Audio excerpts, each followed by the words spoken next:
Firstly, Ant, I think people will be surprised to see you so soon. I was wondering if you could explain why you're back. Yeah, absolutely. So Matt's a really busy man with other work commitments as well as with St Albans City, and this is something that was already in this calendar for him pre-coming to St Albans.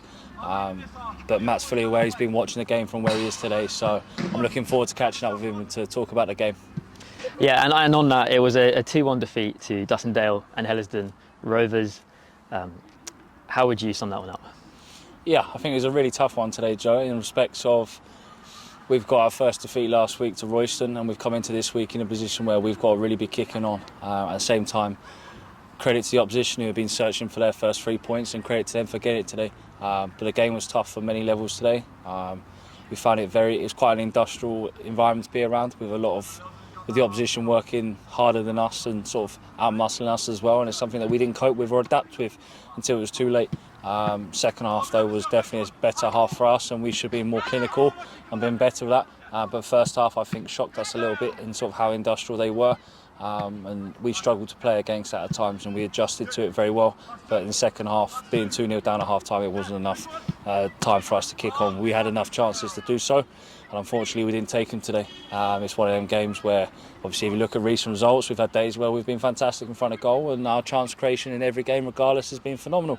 But that's now 2 games now where we've had defeats, where we've had enough opportunities, and unfortunately we haven't been able to take them.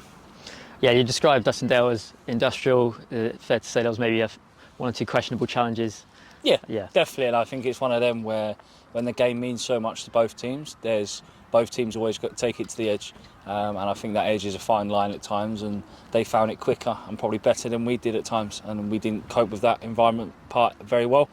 But it's something that we've got to be better at. We've got to find ways to be a little bit more quicker to go finding the edge, and putting our foot down to try and go through teams and play the way we want to. And sometimes we forget that football isn't just the only way to win a game.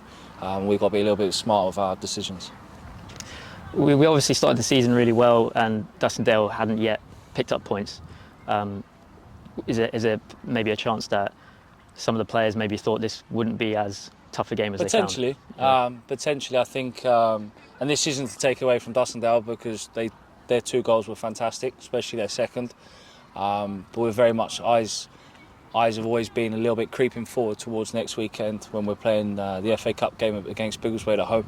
I think that's a little bit on our mind of sort of the honour of playing in the FA Cup and hopefully trying to do far for the club and for the fans as well. So I think a lot of the girls are keeping half an eye on that moving forward, which potentially took a little bit of our concentration and focus off. However, the girls still put 100% into the game. We started slow, and it was disappointing in that respect, but once we found a little bit more of a rhythm, and we were allowed to, with a few decisions, we got back into the game, but it wasn't enough for us, and we didn't react to it quick enough today, unfortunately. Yeah, and as you just mentioned, next up is the FA Cup against Biggleswade. How exciting is that for the girls and for yourself? Massively, yeah. Absolutely. What a fantastic time for the club at the moment. We've got 3 FA Cup games in 8 days, with the men's playing yesterday, the 18s playing on Wednesday, and then the women's playing on Sunday. So it's a really important week for the club, and it's important that we try and continue what the men have done yesterday, and credit to them for their result. But it is really important.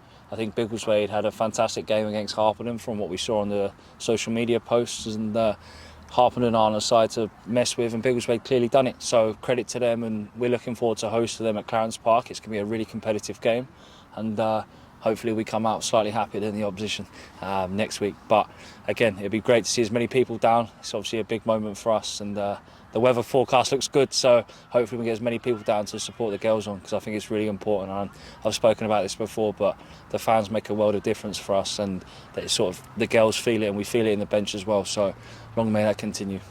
Brilliant. Thanks, Ant. Thanks, Joe.